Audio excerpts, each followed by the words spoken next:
The Detroit City Council Evening Community Meeting will come to order, and if the clerk will call the roll. Councilmember Ayers. Present. Councilmember Benson. Councilmember Gaston Lopez. Councilmember Leland. Present. Councilmember McAllister Jr. Present. Councilmember Spivey. Present. Councilmember Tate. Here. Council President Pro Tem Sheffield. Present.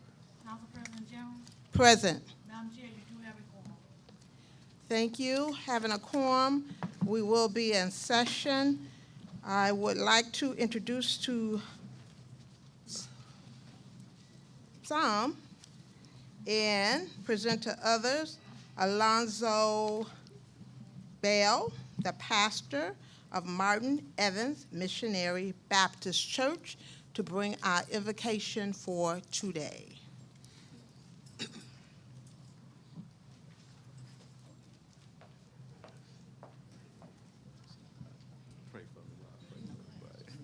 Let us say amen. Amen. Amen. I'm going to try to adjust this microphone, but thank God for all of us being here. Thank God and honor for all of our council members. Let us bow our heads in a word of prayer. Dear Heavenly Father, we come, Lord, thanking you once again for another day, another opportunity to come before your people to do what's right on their behalf. Kind Father, we thank you for allowing these members of council to take on the mantle of leadership and to lead your people in this great city of Detroit. Now, kind Father, I pray right now that you touch them and lead them and guide them as they get ready to rule over the matters of this city. We pray that you rule over the matters of their minds and their hearts. And kind Father, lead them in their decision-making abilities and continue to give them the knowledge, wisdom, and understanding that they need to make the right decision. Kind Father, I pray for the people of the city of Detroit. Kind Father, we pray for those who are in the audience. We pray that we're able to have participation into the political process. And kind Father, we pray for this overall meeting to be productive, progressive, and most importantly, profitable to the citizens of the great city of Detroit. And we thank you and we give your name honor, glory, and praise. In your name we pray. Amen. Amen. Amen. Thank you so very much.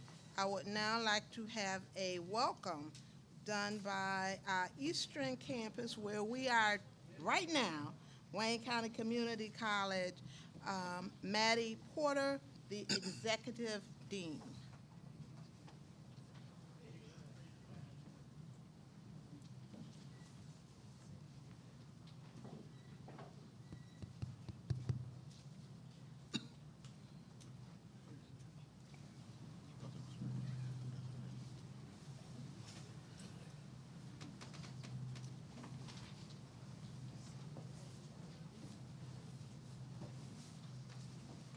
Good evening. Good evening.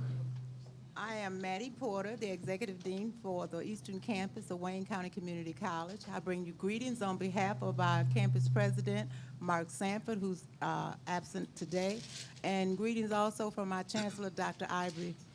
Curtis L. Ivory. Welcome to the Eastern Campus, and have a pleasant evening. Thank you. Thank you. And I want to, again, just thank Wayne County Community College, Eastern Campus for, again, somebody can have this mic that ain't working that's in front of me.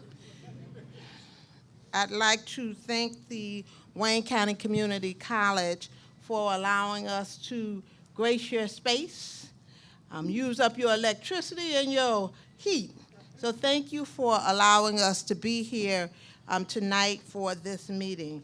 I would now like to do the recognition of department representatives and council staff. And I am going to start off with my staff, if you can raise your hand. Council President Pro Tem Sheffield staff.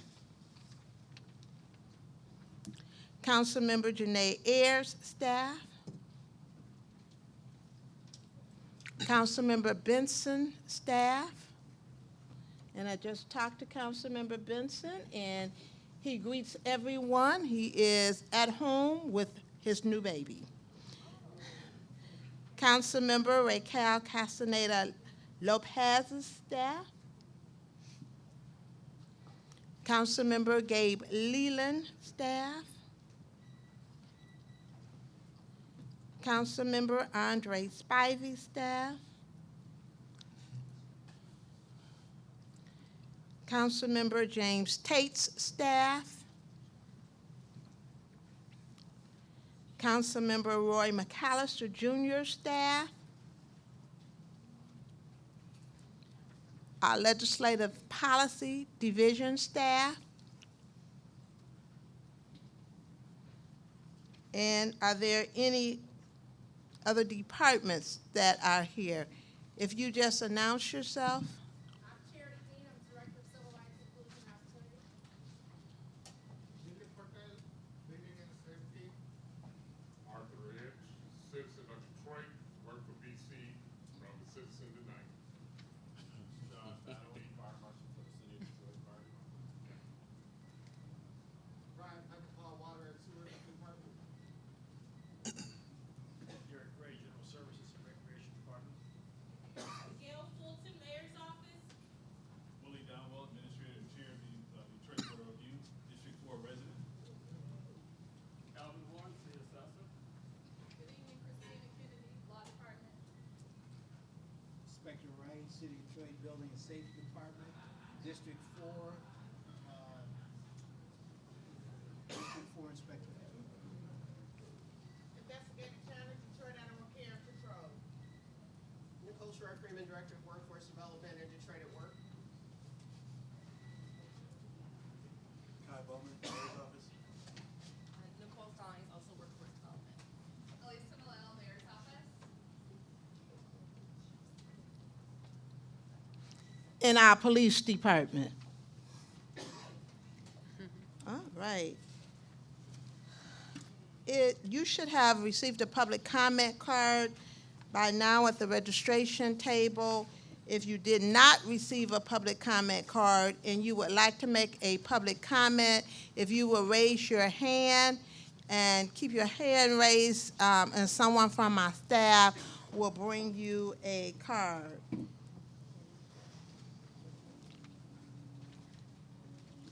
So we have a couple of presentations this evening. And I'm going to begin with the Office of the Assessors.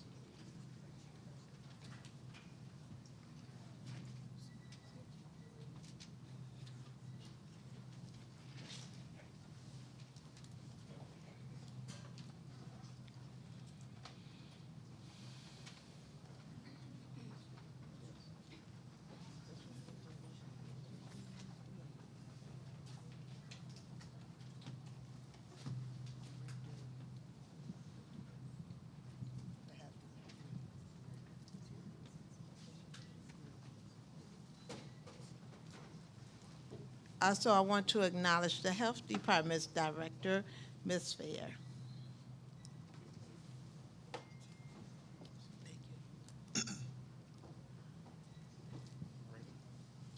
Good evening, everyone. Once again, my name is Alvin Horn, and I am the Deputy CFO and Assessor for the City of Detroit.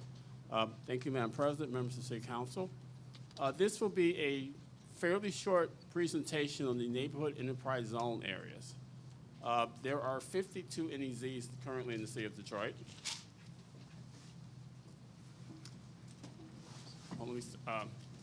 There are three types of NEZs in the City of Detroit. NEZ New, which is for new construction. Can everyone hear me? Is this better? Yeah. Okay. NEZ New, which are new construction.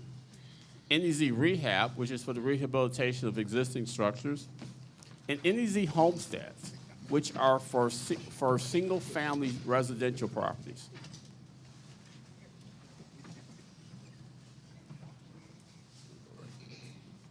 I'm going to spend a few minutes talking about the NEZ-Homestead program. There are 52 NEZ areas in the City of Detroit. NEZs are a tax abatement for property owners, or residential property owners who both own and occupy their home. To qualify for NEZ, your home must be in one of the city's 52 designated NEZ districts. You must have purchased your home after December 31st, 1996. You must own and occupy your property. You have to be current on your property taxes.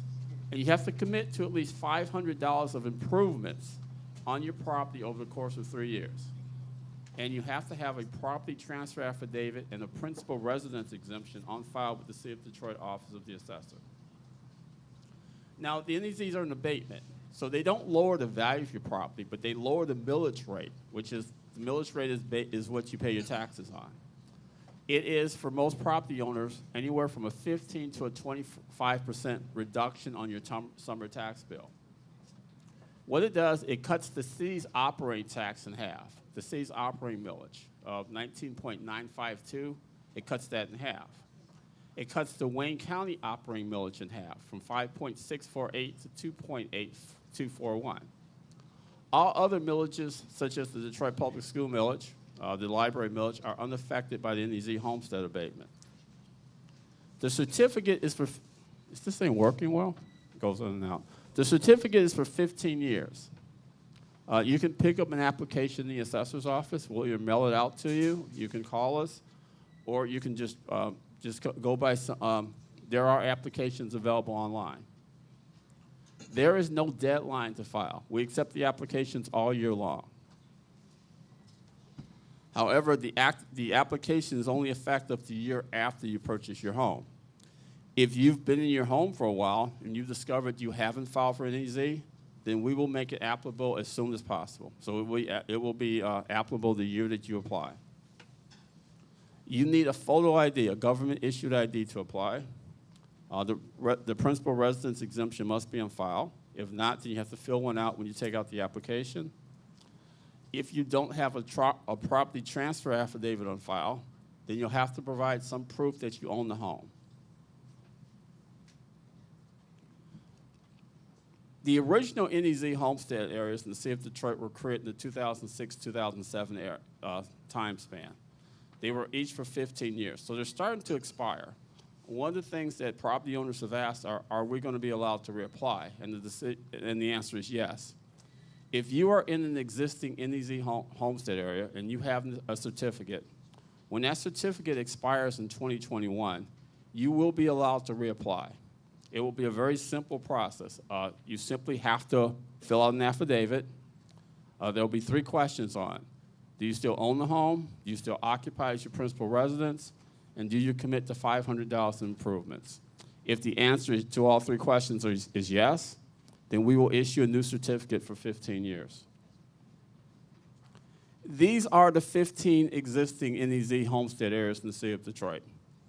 They are more or less on the west side of the city, along the boundary with the east side. Some of you may have heard, Detroit City Council for the last year has been reviewing the existing NEZ areas in the city of Detroit to determine if they should modify those areas and create new ones. Council's plans, as they've indicated to me, is that they would like this work to be done in time for the 2020 summer tax bill. Over the next several weeks, we will work with Legislative Policy Division, some of the other agencies in the city, to set up a series of community meetings in each of the council districts. I've spoken to most of the members at the table. They've reaffirmed that they plan on this being done in time for the 2020 summer tax bills. This is a map of the existing NEZ new and rehab areas. Those are controlled by the state of Michigan, and they've started to expire over the last few years. Many of the residents have contacted the city government, various agencies asking what will happen when those NEZs expire. Unfortunately, the state of Michigan controls the NEZ new and rehabs, and they've made it clear that they have no interest in extending those existing ones. But several members of council have made it clear that they want to see the NEZ-Homestead areas expand to cover those existing areas. So that is the plan as of now, that as the NEZ new and rehabs expire, they'll be replaced by NEZ-Homestead areas.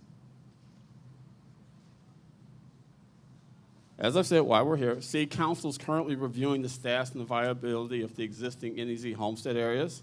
They're also determining when and if new NEZ areas will be created. Only City Council can do this. Public Act 147 of 1992 specifically places the responsibility for creating NEZs in the hands of City Council.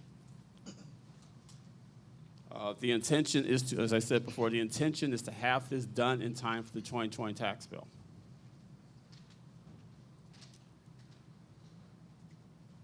There are a few, this is some of the advantages of the NEZ program. It's an abatement. It's the only residential property abatement for if you own your home in the state of Michigan. It cuts the millage rate, the city operating millage and the county operating millage in half. Let's see, hopefully it doesn't apply. An NEZ certificate may be canceled or revoked by the local government unit, by the local assessor, if we find that the owner is no longer compliant. Basically, if you sell the house. If you sell your house, then we're going to remove the certificate. And they'll remove it effective the end of that year. However, if the person who bought the house, if the person who bought the property lives in it and owns it as their principal residence, then they can apply for their own 15-year NEZ certificate.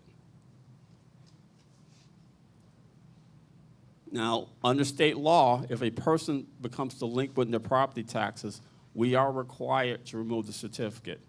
But generally speaking, the city will give a person 2 years to catch up on the delinquent taxes before they remove the certificate.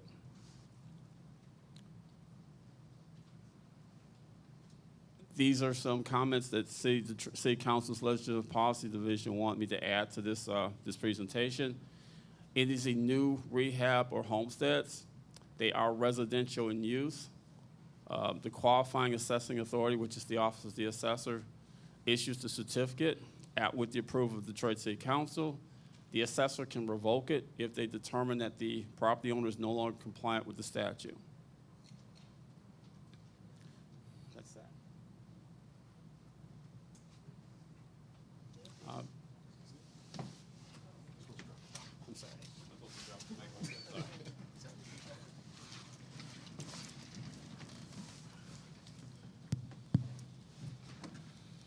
Okay, I can return back to a mic that's working. Thank you so much for that presentation. And now I'm going to move to our Fiat Chrysler update.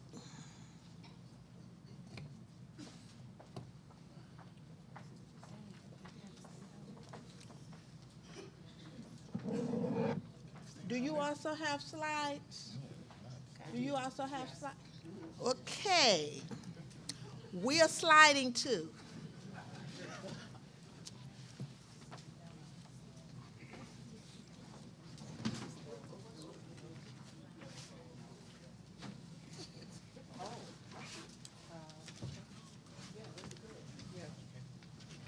I can't, it's hard to stand back here and not. You can come down there. I can come. Yeah, that's probably better.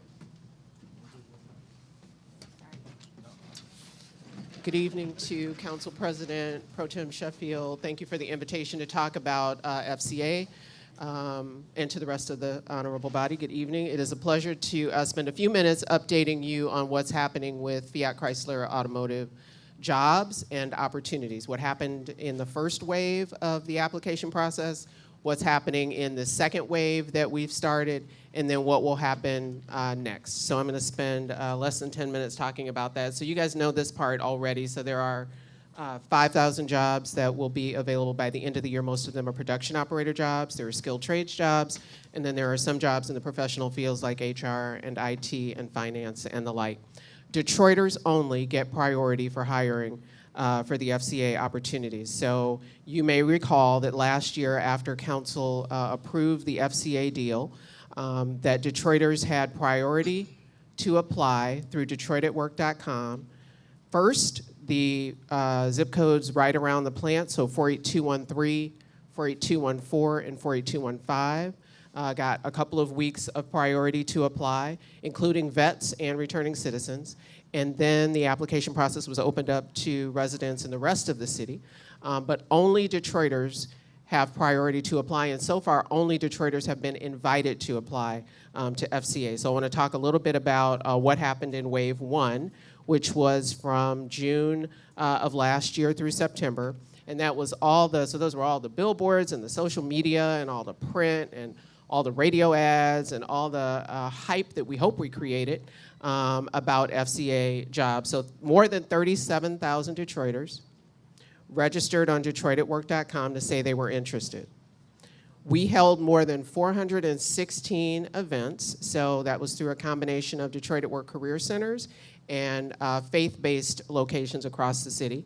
Roughly 12,500 Detroiters came out to an FCA event and got one of those passports that the lady here has, got one of those passports if they went through the event saying that they met all of the criteria and that they were ready to commit to a drug-free pledge and that they wanted to apply.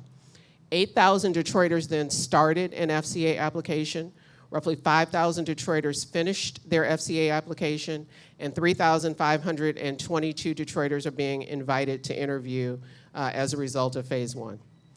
There are 5,000 jobs, though. So what I heard very clearly from every member of council was that having 3,500 Detroiters in the pipeline for 5,000 jobs wasn't enough.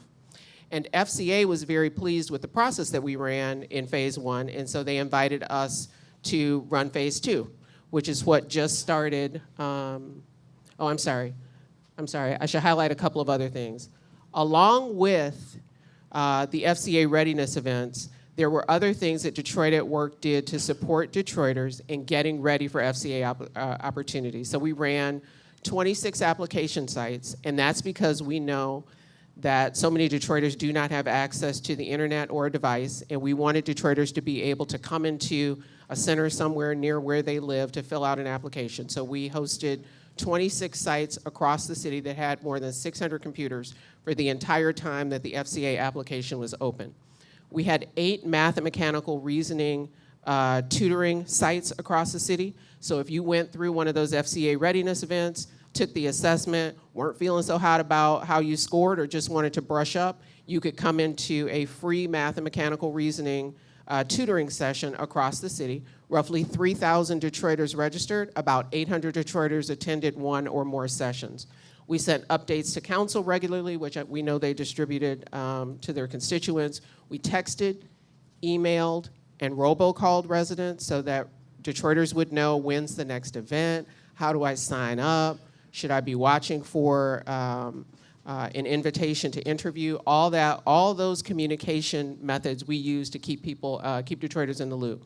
We use social media to recruit Detroiters. We set up our Detroit at Work call center so that for people who weren't sure if they were invited to interview, weren't sure what their status was, wanted to figure out, is there a way I can get to an evening session?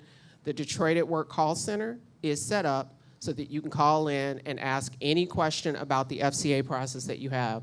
And then lastly, the thing that we are doing now is that for every Detroiter who was invited to interview, we sent out an email saying, do you need help with transportation getting to the interview?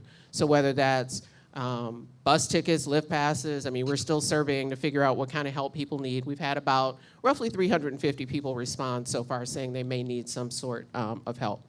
Now we can move on to phase two. So the first question, hey Kai, thank you. So the first question is, why do we need phase two? And that's because, as I said earlier, there are 5,000 jobs and there are only 3,522 Detroiters who've been invited to interview. So this second wave gives Detroiters another chance to apply. So we have capacity for 22,000 more Detroiters. We don't know if 22,000 people are interested, but we are running enough sessions for 22,000 Detroiters to apply to the second wave. 2 sessions run per day, so there's a session at every one of our 8 Detroit at Work career centers. The closest one to here is the Samaritan Center, so there are 2 sessions that run every single day, and there are other community events that are listed on DetroitAtWork.com. We will run phase 2 until the end of March, and then FCA will open the next official application in April. So what happens if you've already been invited to interview? So FCA held some interviews the first part of December. They have some trouble with the delivery of their equipment to do dexterity testing. So the next time they're going to start interviewing is April 13th. So if you have already been invited to interview, No need to do anything else. You are still on the list. You will still be interviewed, but you do have to watch your email because the link, the invitation to schedule your interview will come through email. So you tell your family and friends they have to check their spam folders and their junk folders. They will get an invitation, a link directly from FCA to schedule the interview. If you're already on the list, so if you went to an event and if you went to an FCA readiness event and got that passport that says you completed the event, and you didn't pass or didn't complete the application the first time around, when FCA opens the application again later this spring, you will automatically get another link to apply. So even if you didn't pass the FCA assessment or didn't finish the application the first time around, you will automatically get a link to apply again. If you want to come to one of the FCA events running in a Detroit at Work Career Center, you're welcome to. You don't have to, but you can. You can brush up on skills that maybe you struggled with the first time around. And then FCA will begin making conditional offers in May of 2020, and jobs will start at the end of the year. So from wave one, from that 12,500 that I talked about earlier, there are 8,375 Detroiters already who are on the list who will automatically get an application to apply, and another 2,000 who've been part of wave two. So the point of my sharing all those numbers with you is so that you know the degree to which we are doing outreach to Detroiters, so that I can share with this honorable body the degree to which we are supporting Detroiters in getting access and being ready for these opportunities. So what happens next? If you have already been notified that you'll be interviewed, again, watch your email, check your spam and your junk folders, practice some basic interview questions that are specifically for FCA and are already on DetroitAtWork.com, and then be ready to pass the physical test and the drug screen. If you're not sure of your status, so if you're not sure whether you got one of those interview links, all you need to do is call 1-313-962-WORK, and we can tell you what your status is.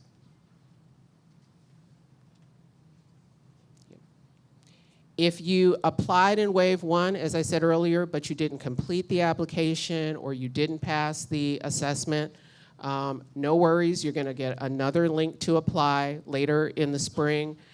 You should review the materials that you got from the FCA readiness event that you've already attended, or you should come to another event. And then lastly, if you're not on the list, so if this is new to somebody in the community or somebody in your family, somebody who might like to apply for an FCA job, but they weren't ready the first time around, very simple. They should just go to DetroitAtWork.com, look at the requirements for the FCA job, which are listed here and are also on a flyer that we're gonna pass out here and ones that are available on a table outside the door. Be sure you meet the minimum requirements, register to attend an event, and that's how you get on the list.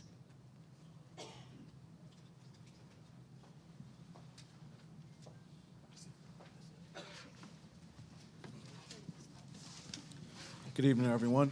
So I'm here to talk about the rest of the FCA project. First and foremost, I know the home repairs was a big part of the FCA negotiations. For those who don't recall, FCA committed to $1.8 million for home repairs.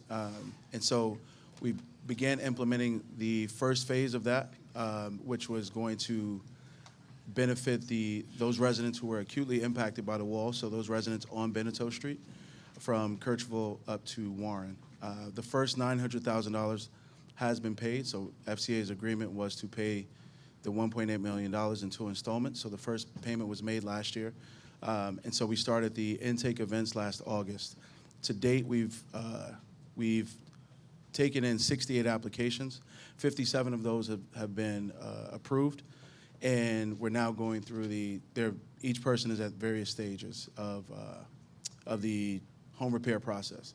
And so we've already completed 3 renovations or home repairs on Beneteau Street, and then those will go way into the spring.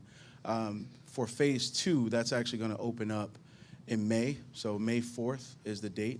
There'll be more information. I'll share that information with council members and their staff so that we can make sure we get it out to the community.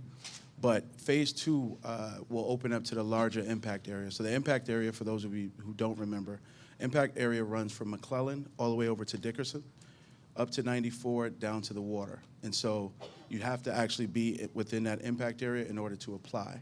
And so phase 2 will actually have a rubric that will kind of measure, because there are limited funds for phase 2. We have to actually go through. We want to get the most impact, those who need repairs the most. So you'll be on the lookout for the home repairs for phase 2 for those that don't live on Benito Street. Some of the other things to kind of look out for, we'll be starting the next month. We'll start the engagement process for the planning study. One of the benefits to the CBO was to conduct a planning study west of the plant, east of the plant, and Chandler Park as well. And so we'll look at starting that process. The RFP will go out within the next month, and so we'll start the planning process for the area. The determination of the planning process is what the $800,000 that was agreed to with the NAC, the $800,000 will then go to projects that should stem from the planning studies. I'm trying to think, what else is there? Am I missing anything? Yeah. Any other questions regarding FCA? Feel free to find me.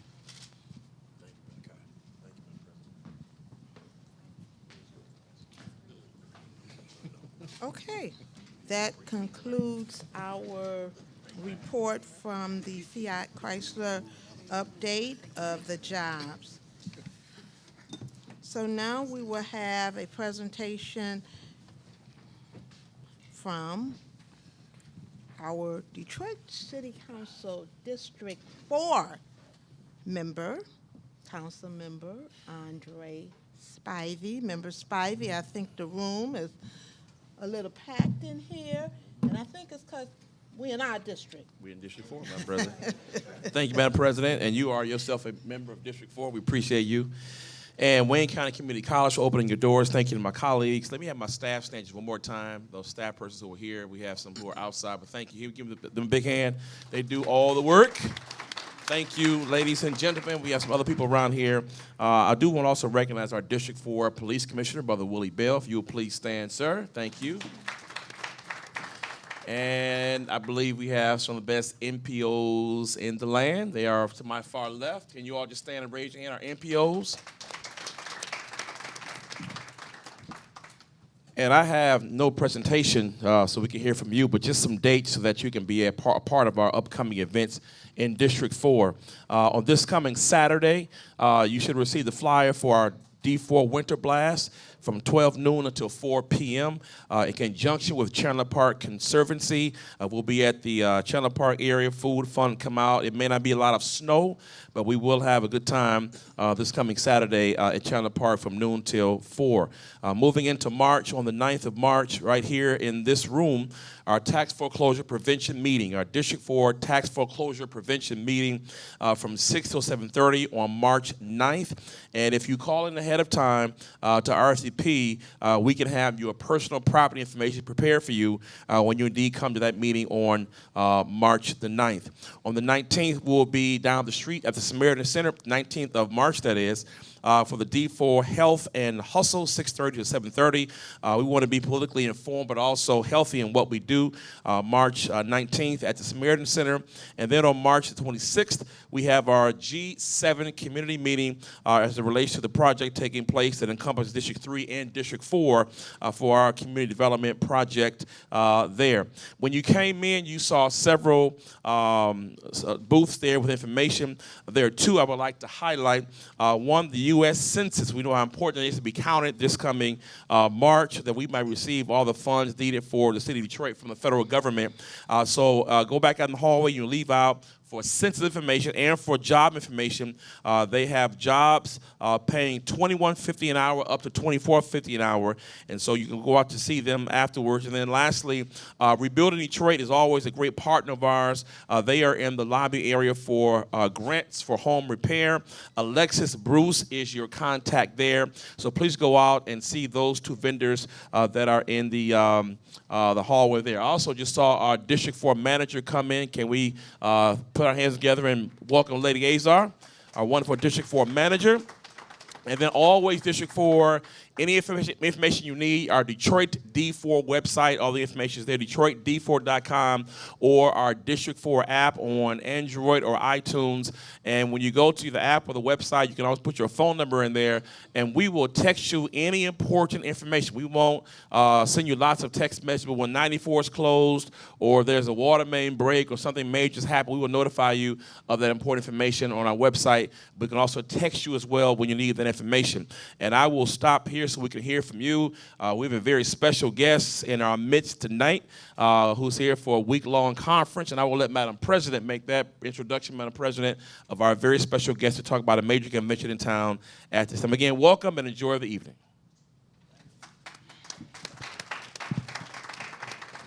Thank you, Councilmember Spivey. So I wanted to just acknowledge we have a couple of our NEC people that were here that negotiated the community benefits for FCA. If you can just stand and let people know who worked on the community benefits.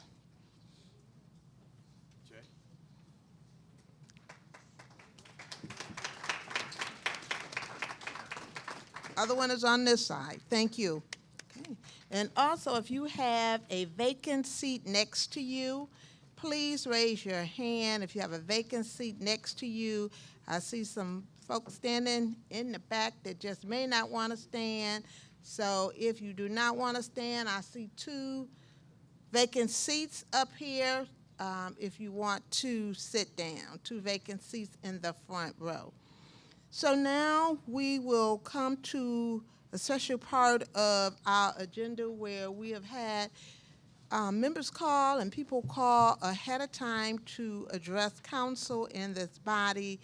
And so I would like to, it is my honor to introduce the National Assistant to the Honorable Minister Louis Farrakhan, Minister Ismail Muhammad, who is here to invite us to a special event that is again taking place this week in the city of Detroit. The mic is yours.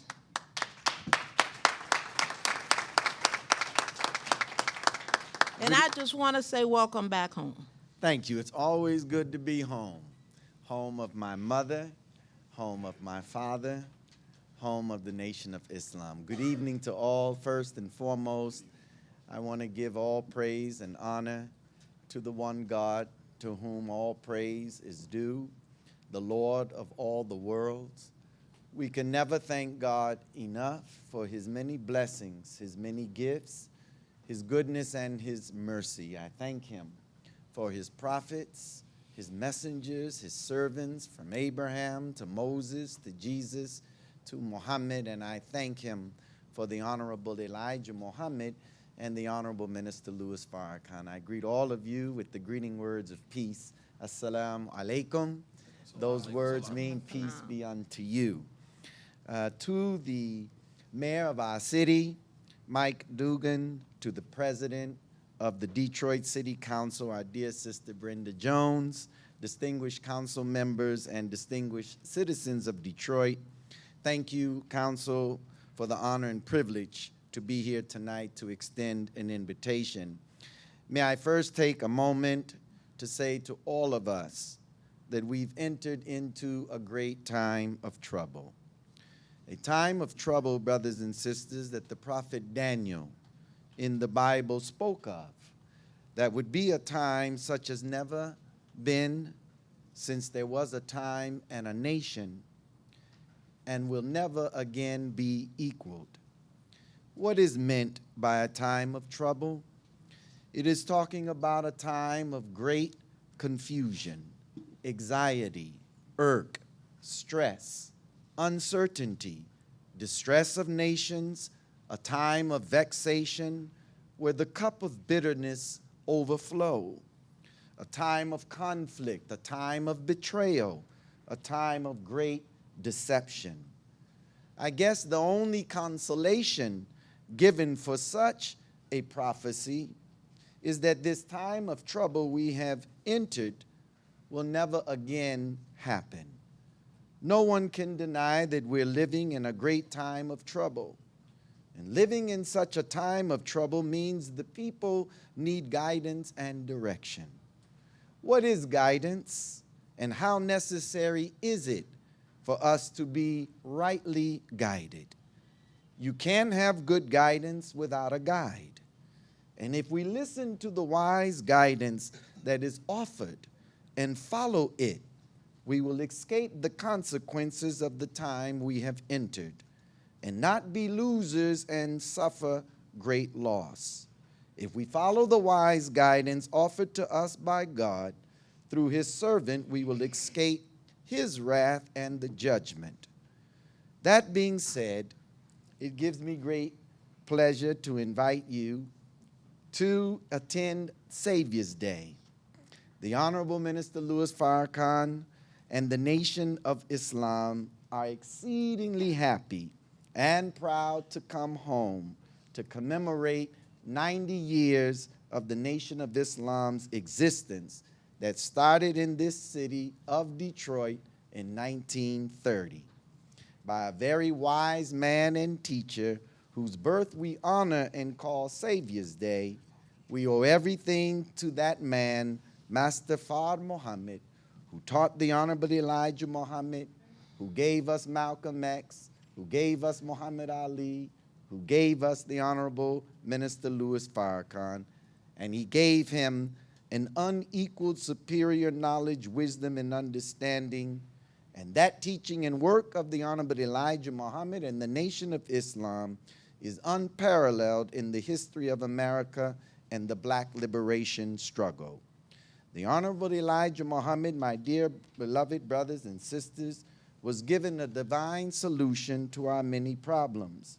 He taught us how to love and respect one another, how to honor, treat, and respect our women, how to eat to live, and an economic program to end poverty and want. The Honorable Elijah Muhammad's work is a work of reformation, reconciliation, and resurrection of the black man and woman of America in particular. It is a work of civilizing our people. So to the mayor and to the city council, unless our people are taught the knowledge of self and the knowledge of God, unfortunately, we will never end the violence that is on our streets. Knowledge is what separates man from beast. So I humbly suggest, with a sense of urgency, that we sit down and talk about how we will end the blight and the deplorable, unacceptable condition of blacks who live in this city. We can build new buildings and roads, which are necessary, spend hundreds of millions and billions of dollars to renovate the city. But the question is, how do we renovate and rebuild the lives of the people that live in this city? They have been neglected and abandoned like the properties in the city. I know. You don't know what to do with Ray Ray. You don't know what to do with Shaquia and Shanika and Felicia and Pookie. But we do. We have a track record of making men, making women, making them disciplined, making them love themselves, treat and respect other human beings as they wish to be treated and respected. So with that, please join us this Sunday at the TCF Center, formerly the Cobo Center, for Savior's Day that starts this Friday through Sunday. There are activities for all to enjoy. The entire public is invited. We have workshops on Elijah Muhammad's program to end poverty and want. We have a children's village for the children. We have workshops on economics, on relationships. We have also a national drill competition that is the highlight every year. And that's a Saturday night. A full list of the activities are on our website. And of course, on Sunday at 2 p.m., the Honorable Minister Louis Farrakhan will deliver the keynote address. His subject is the unraveling of a great nation. And we're happy tonight that we have sponsors, and those of you who would like to come at the conclusion of our meeting, we would like to give you tickets to attend Sunday's address by Minister Louis Farrakhan. Thank you so much, dear council. God bless you. Thank you. Thank you so very much. And I guess I just have to give credit to one who can gather 1 million men together in Washington, D.C. So thank you so very much. I am now going to call Joanne Warwick, who has land bank and community concerns and also cut off public comment cards. So public comment cards are cut off. Joanne Warwick.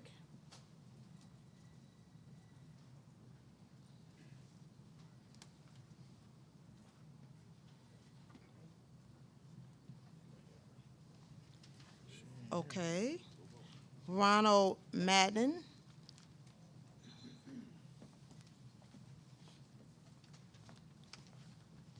Good afternoon, council. I'd like to pass out some folders to each council member, if I can do that real quick. She'll get it.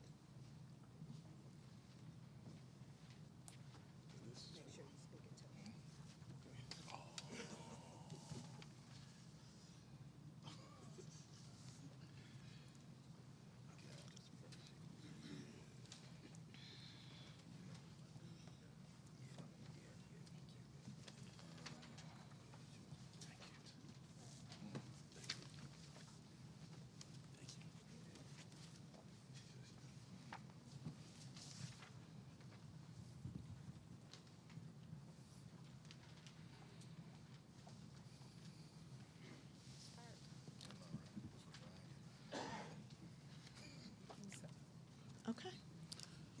Thank you for this opportunity, President, Council, Council members, and member at large. For the sake of time, I'm going to try to be brief. Within the folders there are my talking points, and I want to get through that.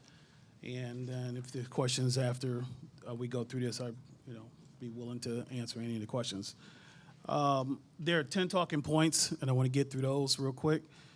Of the number one, number two, it's about the packages that I email or submitted to the city clerk's office, and hopefully that all the council members had a chance to look at what our neighborhood revitalization program is. Let me back up a little bit. My name is Ron Madden. I'm CEO of Demographic Inspirations Detroit. It's a neighborhood revitalization organization where we're working in District 2 to revitalize a neighborhood of 8 blocks. So what you have, well, hopefully that you've had a chance to look at is our proposal that we submitted to the City Council, as well as the package that we've also presented for the work that we're doing in our targeted area in District 2. Included with that package are letters of support from different organizations that we collaborate with, talk with, and share information with to try to move forward with what we're doing. In the council president's package and Councilman McAllister, or additional information in regards to letters of support.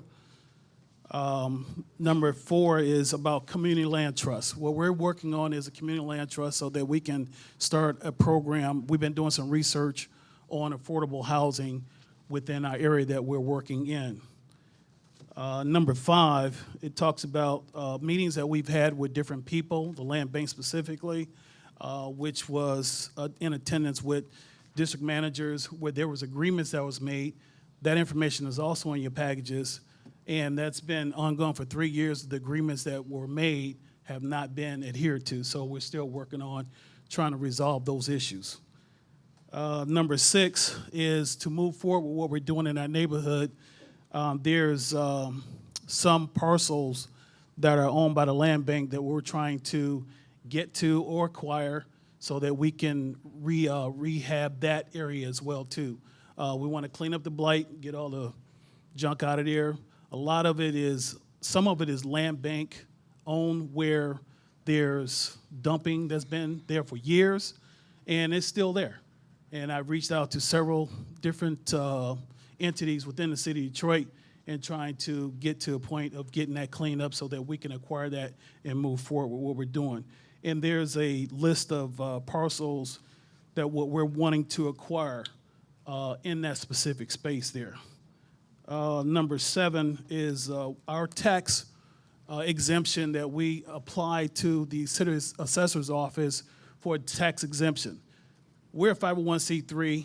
What we're doing is charitable work, and we haven't been approved, and I've been trying to get an answer as to what it is that we need to have to be approved, and I have not gotten that answer. Only thing you've gotten is denials. Also, what's in your packages are the reasons why we're denied and pictures of the parcels that I don't understand why the answers that we got were there. Number 8 is of our 8-block project, there's 2 blocks a phase. We're in our first phase, and we're wanting to hopefully complete our first phase this year. 9 and 10 talks about our investors. We do have some investors that will help us with the funding, as well as we've been approved a couple of grants to also continue our work. So we're working hard at what we're doing. We're just trying to eliminate these barriers that's impeding the work that we're doing. And our organization, we're working as hard as we can with Detroit City Council for the vibrant neighborhood. Also, what's in your packages is a list of accomplishments over the past 5 years that we've done. Every year we get bigger and better. We participate with Motor City Makeover as well as a Rise Detroit Neighborhoods Day. And we get a lot of volunteers as well as citizens in the area to help us with the work of what we're doing. Okay. So basically that's it. So, Thank you so very much for this presentation. all right, thank you. Thank you. I also know we acknowledge the Board of Police Commissioner from this district, but I also see Betty Brooks in the audience, and I want to acknowledge her as well. And do we have any other elected officials here tonight? Any other elected officials?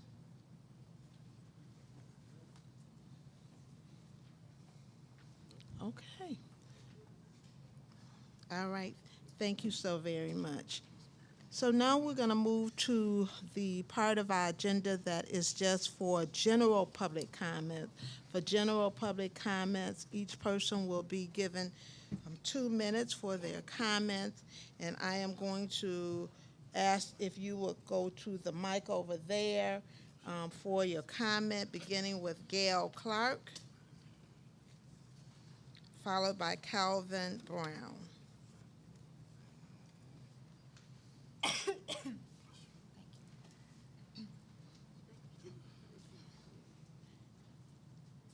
And Mr. Brown, if you can be prepared to go up when she completes, and followed by Mr. Brown will be Melissa Kennedy.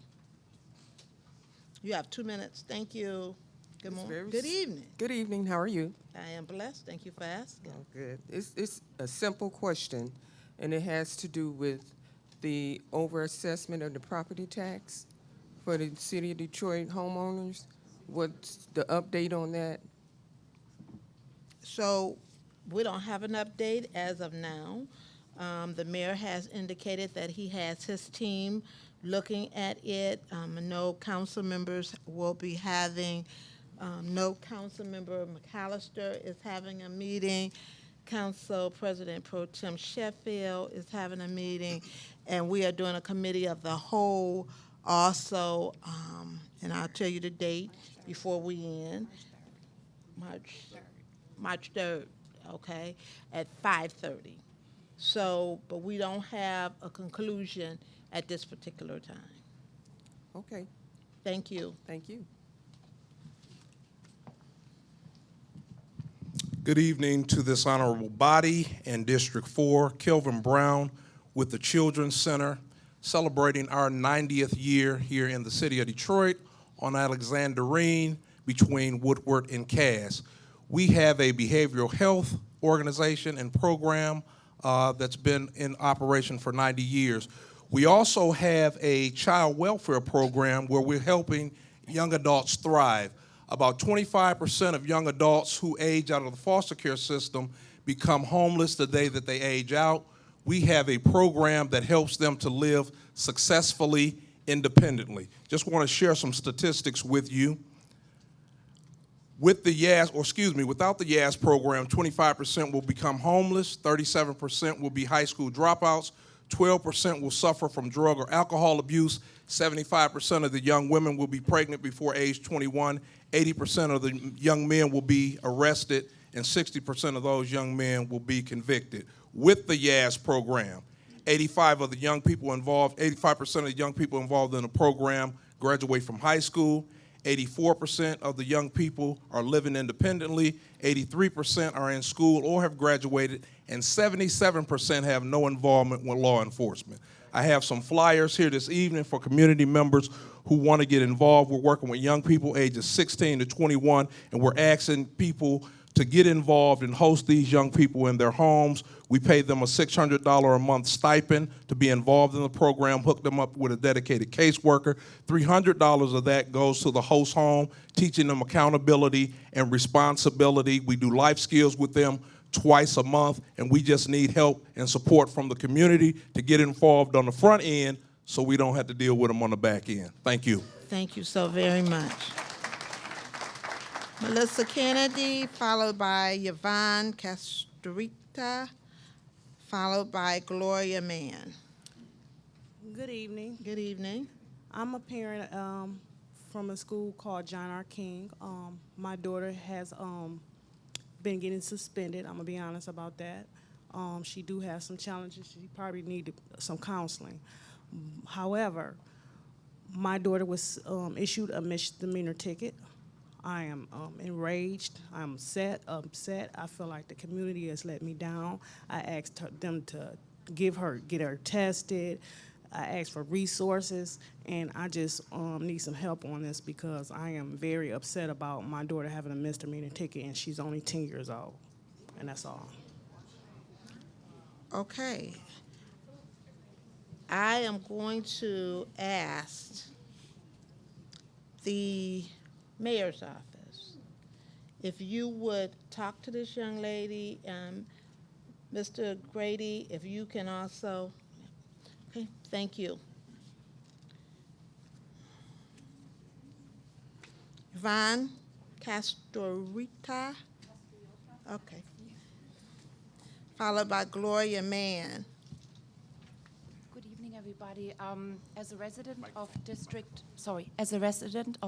5, I was advised to talk to Miss Mary Sheffield about this. About a year ago, on our block, there's been new streetlights installed, extremely bright, like a movie set, construction site. It's just brightly lighting up. We all got blackout curtains. It's still coming in. I'm sure it's affecting the birds and everything because you need darkness to sleep. It's affecting your pineal gland. You need to produce melatonin for your body to be able to fight off everything that's hitting us from all sides, basically. And I just wanted to know how I could go about this.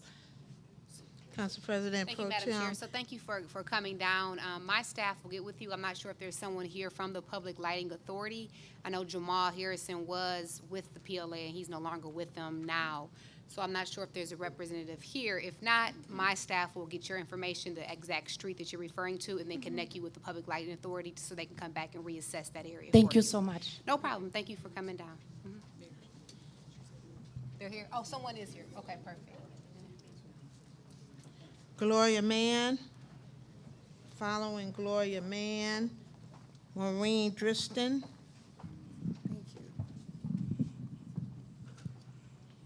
Good evening. Good evening. I'm Gloria Mann, and I represent a block club, Farmbrook 11. And my question is, I wanted to know about the D4 application funding.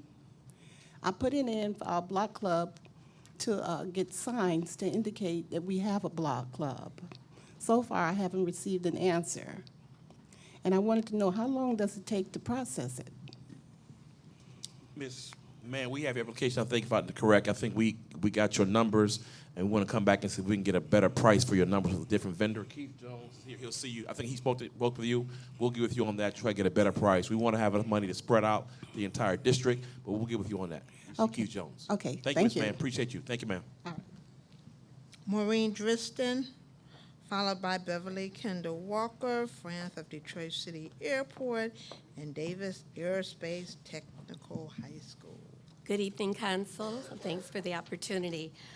This past week, our Nextdoor and Facebook pages have been blowing up about the announcement of another Dollar Tree store or dollar store along East Warren Corridor. It's the third one between Guilford and Farmbrook that is opening up. We now have a Family Dollar, a Dollar Tree, and now Dollar General is opening up.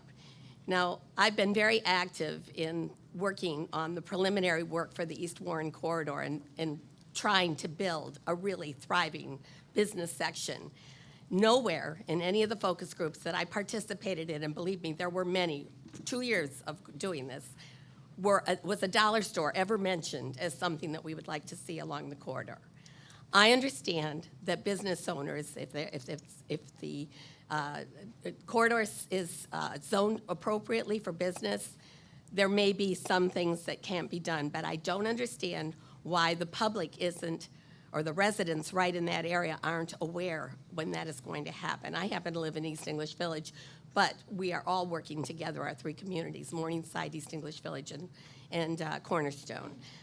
I'm wondering if, like other types of businesses, like the marijuana facilities, can a moratorium be put on the number of Dollar Trees or dollar stores that are operating in a particular neighborhood, because it does nothing to enhance our neighborhoods. If anything, it brings them down terribly, and they're not being maintained appropriately. The outside, we call, we report, they get cleaned up for a little bit, and then so I'm just wondering if consideration could be given for a moratorium in certain areas that you can't have a whole strip of these.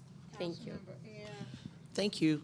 Ma'am, what's your last name again? I'm sorry. Dritson, D-R-I-T-S-A-N. Okay, Ms. Dritson, so over the last year, myself and Building Safety Engineering, DPD, and the administration have been working on crafting some legislation surrounding formula businesses, because one thing that we have noticed, you can't just keep proliferating neighborhoods with Dollar Trees and Family Dollars and think that a Meijer or anywhere of substance is going to want to come in. Right. And so we've been doing that. So my staff person will get your information so that we can include you in our working group. Terrific. Thank you very much. Thank you. Following Beverly Kendall Walker will be Dwayne Daniels. Good evening, City Council members. Good evening. I'm sure you know about my favorite subject, which is Davis Aerospace High School. I also want to remind you that Wayne County Commissioner Tim Killeen, this is also his district, and so often we forget about the responsibility that the legislative branch of the county commissioner has, along with you city council members. And to that end, the elephant in the room is about assessments. And I know you guys kind of touched on it, that you're not really ready to talk about it, but I think one thing that could happen is you need to have a joint legislative hearing summit with the Wayne County commissioners and city council while you figure out what's happening, because this is affecting a lot of people. In my family alone, we're almost $20,000 of persons who have been overtaxed. It's not right. I know we don't have money to give back to people, but minimally, we can give them a credit on their tax bills. Secondly, persons who have been impacted and may have lost their homes, if their actual property is still within the banks of either land bank, the county's land bank or the city land bank, we should try to get those people back to their homes some kind of way.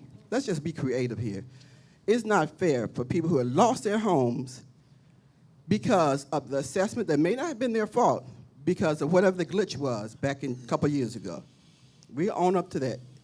Government own up to that. But there's got to be some redress here. Quick. People are suffering. There is no need to have a special moratorium called by the governor, because the power is invested right now, today, in the Wayne County Treasurer's Office. He can withhold any property at any point from forfeiture and forfeiture. That can happen. So you guys need to get together creatively, the council and the commissioners, and come up with a solution to this problem. Thank you. So, Ms. Beverly Kendall Walker, I can tell you that there has been a lot of work that has been done amongst council members in regards to this. There is going to be, I said, a committee of the whole, and I've sent in at least 7 or 8 memorandums asking for different things to be done. The administration has responded to some of them, but they will be at the March 3rd committee of the whole.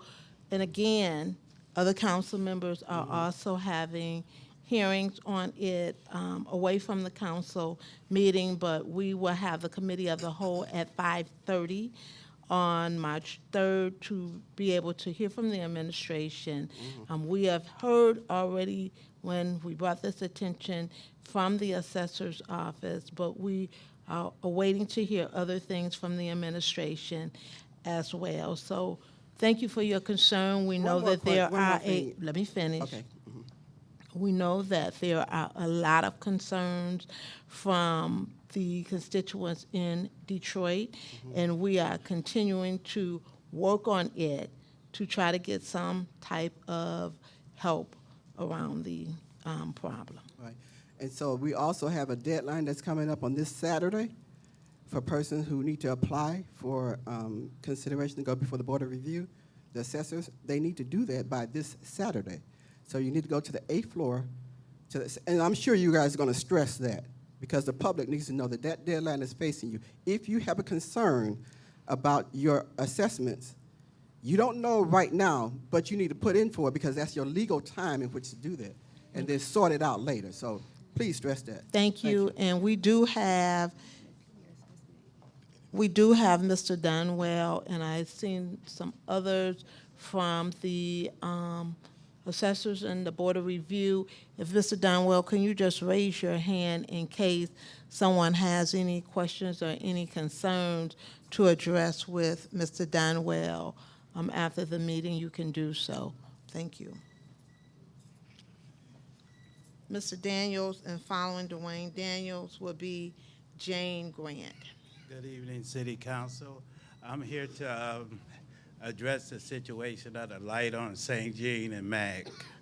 Now, we have a problem since the light, I guess, is just for the contractors now, because we have a multitude of truck traffic on Mac, and it's down in one lane.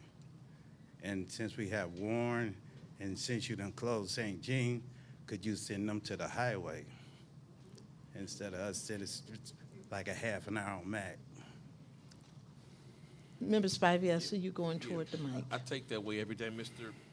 Daniels, so I notice it's very simple. We're looking at that. Can you give, my staff, can you raise your hand? Give Mr. Daniels' phone number, and we'll let you know. We'll talk to BC and DPW and see how we can give rectify the situation. Okay. We know some minor inconvenience while the truck traffic is going back and forth, building the parking lot of the building. We'll look at that for you, sir. Okay. Yes, sir. Thank And we'll you. put it on our website for District 4 resident, put it on our website once we figure that out. Thank you, sir. Thank you. Jane Grant, followed by Valerie Wilkes.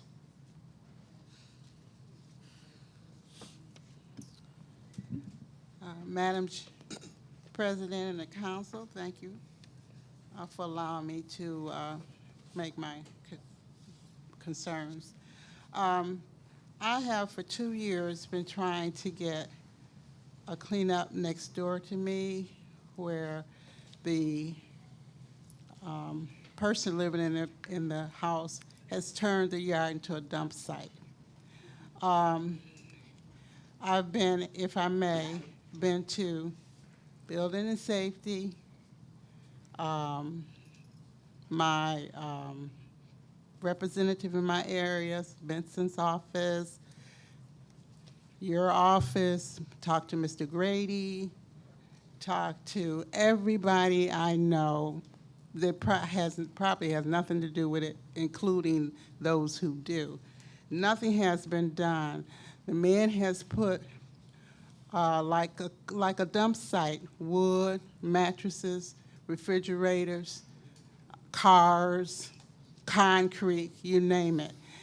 And I have to sit in my driveway and wait till the possums leave my driveway to go in my house. And during the Thanksgiving holiday, now the rats are coming in my house because they have so many places to breed. And for 2 years, I've been trying to get someone to make the man clean up. Now, he doesn't own the house. The house is owned by another person who they do know who it is.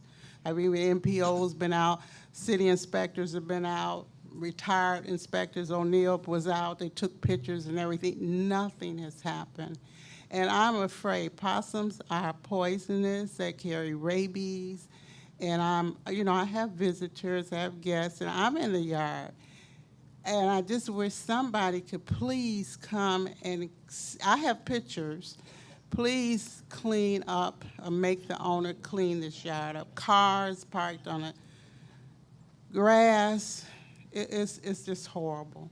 So I don't want you to give your address out. However, I am going to line item this. I'm going to ask if someone from my staff would get, or a member air staff, if she's signal, would get her address so that we can line item this for public health and safety and find out why it's taken 2 years to get a yard cleaned. So if you talk to that young man, give him your address, we are going to line item it for public health and safety to try to get it situated and cleaned up for you. Thank you so much. I Thank you. appreciate that. Thank you. Valerie Wilkes, followed by Keith Hines. Good evening. I would like to say good evening to the President, Brenda Jones, and all her dignitaries, to all the dignitaries in the House. It was a beautiful speech that you gave from Farrakhan. I did pay attention. But I'm here tonight in regards to the Fiat Chrysler. I have great concerns with everything with this whole project. I followed everything to the letter. I went to the seminars. I passed. I did everything that I was instructed to do, as well as my son, who is a returned citizen. And guess what? We received a phone call the other day stating that we have to reapply. What is the purpose of us going through this to be told I have to reapply? So I'm kind of baffled with everything that's going on with this, because my next step should have been an email, like you said. I never received it. My son never received it. We're just at loss with this Fiat Chrysler. You keep giving us numbers, but yet I was rejected, and no one is telling me why. I did reach out and call those numbers, and no one has any answers. I did pass the assessment. I did everything that was required of me. So why haven't I received the email? Let me do this. Let me ask you if you will connect directly with her, get all of her information, find out as much as you can find out for her, and please contact her back to let her know what exactly is going on. So I'm going to ask them to connect directly with you. Hold on for a moment. Okay. Okay. Keith Hines, followed by Dorothy Johnson. Good evening. My name is Keith Hines. Good evening, Honorable Council. Let me start it off right. My name is Keith Hines from the Jefferson Chalmers area, and I'm here to talk about the demolition and the sidewalk repair program issues. One is the lack of quality of work, the non-compliance with local building codes as far as site engineering and planning and completion of the project, lack of qualified inspectors to give final inspection approvals. In other words, all these bad projects, the contractors got paid. So I used to work on the 4th floor. Somebody has to say it's okay. They don't just get the money, okay? And let's see, non-compliance with program requirements. They were supposed to replace any damaged property with green grass and all kind of great things. Didn't happen. Okay, I got $15,000 worth of 6-foot-high wrought iron fence stretching 120 feet. Doesn't even have a driveway approach anymore. I see a neighbor outside on a nice cold day, but it warmed up so the snow melted. She's got a sump pump on her sidewalk because the new sidewalk they put in is lower than the existing sidewalk, which means water flows downhill. So from the whole length of her house, in front of her house, she's got ice. Salt won't fix it. And there's other issues, especially when it comes to the soil that they use to infill soil. It's not just my house. I'm talking about going back to 2014. It's not just my home that has the toxic soil. There's several others. And I'm getting the complaints from them. Grass has not grown on any of those lots since 2014. Weeds are struggling to grow. So I'm going to leave it at that. Good night, Detroit. All right. Dorothy Johnson. Good evening to everyone, Council President and Council, and our honorable guest. I am here. I am a resident in the Morningside area. My question is of a redundant nature. It has to do with the $600 million in overtaxation of us property owners from 2010 to 2016. I know you said you don't have an answer of yet, but I attended a workshop on last night from the People's Platform giving us a presentation, and they have a resolution for your perusal and discussion for the March 3rd, 2020 meeting that's happening at 5:30. I just want to know, are you going to say yes to it? Are you going to give us some relief? I need to be able to age in place, stay in my home, and still be able to maintain it. You're putting us out of the city. And there was a lesson given by Attorney Anthony Adams as to how the Detroit budget is done and how it comes up with, quite enlightening. You guys can find the dollars to credit us. Thank you. Thank you. Michelle Jackson.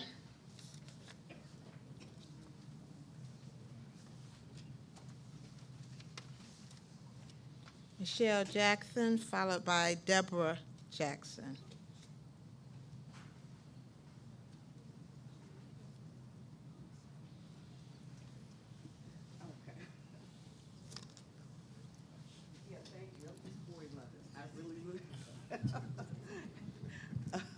I really need some help to bring it on down. Just take it off. Just take it That's okay. That's okay. Thank you. Yeah, I understand. Hello, everyone. Hello. I am a single parent, caregiver to my son, Jesse. We are the Jacksons, okay? First and foremost, I would like to thank Councilman Spivey's office. He has been a tremendous help in getting trees cut down. Ms. Williams has been effective with that. Hi, Ms. Williams. There is a towering tree over our home that's now dead, and it needs to come down because our home could be totally damaged and we could be homeless. This is the only home that I have been into raising all my children. Okay, I've been in it almost 40 years. Okay, it's in dire needs of repairs. I seem to always scathe through the box that they have for home repairs for citizens. I'm a taxpayer. I go by all the rules, okay?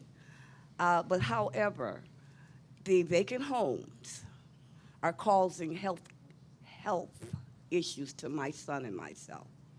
That we have bacteria in our bodies, and we have allergies, and it's not a good thing.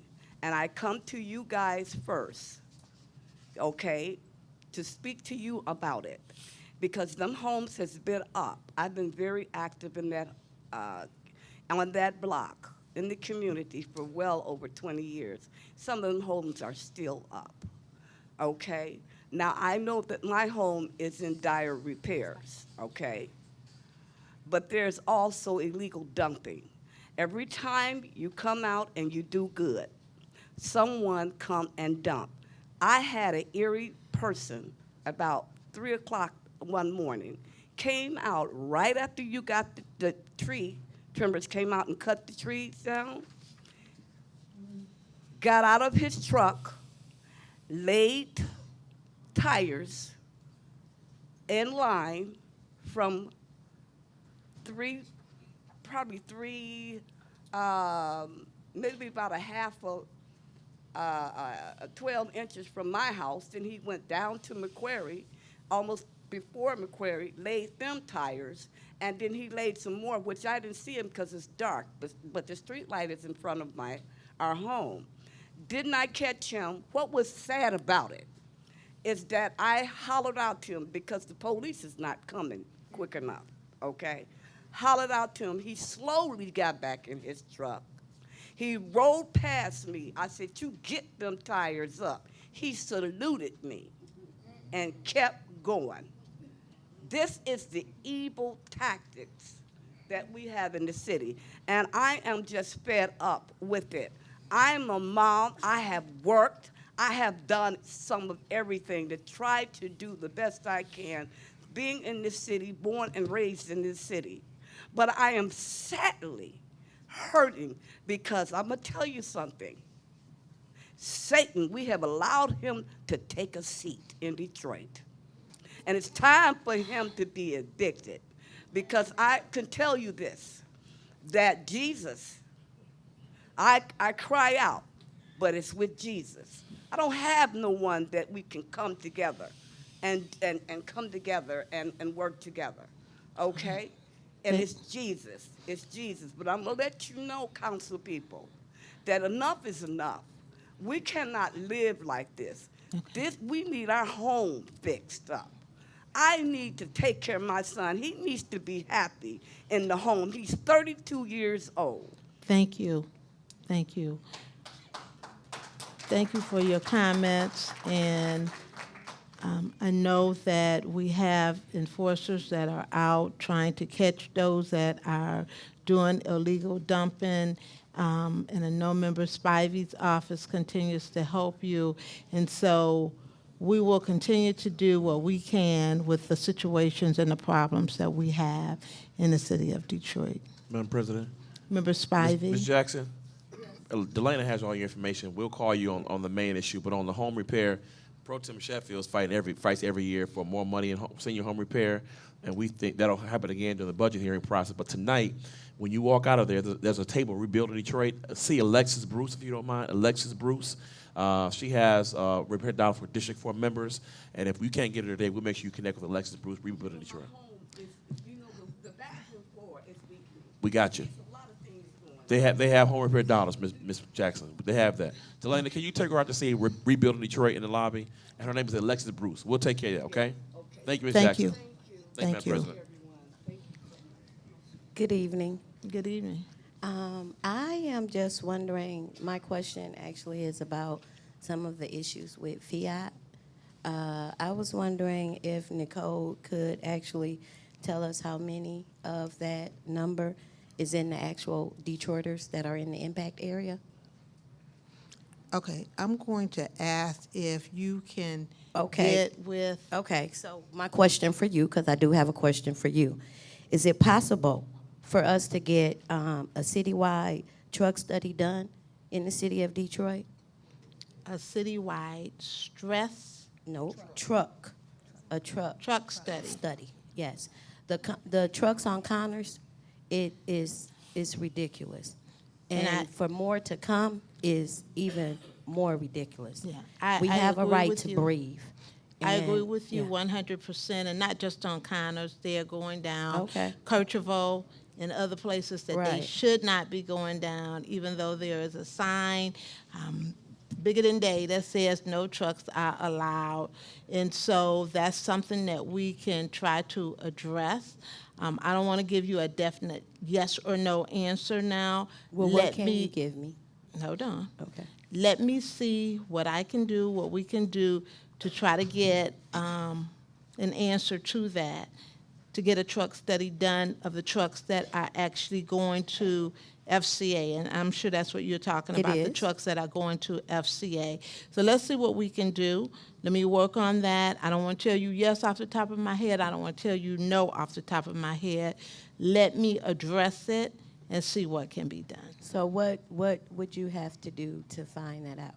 I'd have to do some research to see how we can get it done and where would that money come from out of the budget. So there's a few things that I would have to do right now to actually, I don't want to tell you yes. If I tell you yes and it can't be done, you're going to hold me responsible for Right. that. If I tell you no and it can be done, so that's what I'm saying. Let me do some more research on it, because this is the first time you've brought it to my attention. Okay. Let me do some more research on it, and let me find out what can be done. If you want to leave your phone number with my office, with my staff, I'll give you a call, but I will commit to you to seeing what can be done to get a truck study done. And maybe Spivey can help you with that. I don't think I need any help.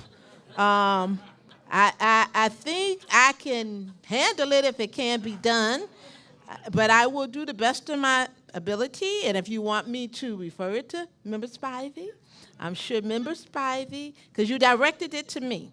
So I'm going to do all I can to try to get it done.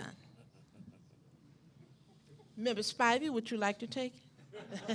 I'll be more than happy to Well, help at you, least Madam I got a laugh More than out of happy. you all. Member Spivey, it took us a minute to get a laugh, Be but more than we happy to help finally you got out. a laugh. So that's District 4 working together. Okay, that concludes all of the public comment cards that I have. I want to, again, thank our special guests for being here and welcome them back into the city of Detroit. I don't know if any of my colleagues have any last words. We did a budget review, asking the citizens to fill out the budget online, Councilmember Ayers and myself. That meeting to talk about the responses that we received will be held on tomorrow at Tabernacle, at IBEW Hall at 6 p.m. We asked the community to do input into what their concerns were with the budget, and we had over 1,000 responses. And so we're going to talk about the priorities that we received from the community regarding the budget before we begin the budget process. And then we will also turn over that information to the administration. If there is nothing else to come before this body, thank you all for being here. Thank Wayne County Community College for hosting us. And again, thank you to our special guests for being in the city of Detroit. This meeting will stand adjourned.